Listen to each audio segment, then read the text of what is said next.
Hello नमस्कार भोजपुरिया समान। अभी अभी गाना रिलीज हो चुका है खेसारी लाल यादव जी का, और गाना का नाम है महफिल। महफिल गाना का नाम है, और बवाल का ये सॉन्ग है। आप एक बार जाके सुनिए महफिल गाना, जो कि स्लिम सिनेमा यूट्यूब चैनल पे आ चुका है। लेकिन यार 1 घंटा में बहुत कम व्यूज आया है इस गाना पर। पता नहीं यूट्यूब को क्या हो गया है यार, समझ में नहीं आता।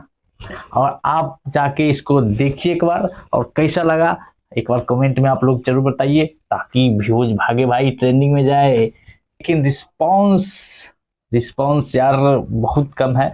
लेकिन देखा जाए कि ये रिस्पांस शाम तक में क्या आता है।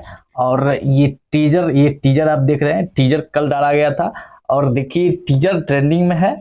और ये अभी जो गाना डाला गया था 10 बजे करीब है, और इस पे देखिए अभी बहुत काफी ज्यादा वायरल होना चाहिए, लेकिन अभी तक वायरल नहीं हुआ। तो नमस्ते प्रणाम, आप देख रहे थे हीरो फिल्म्स।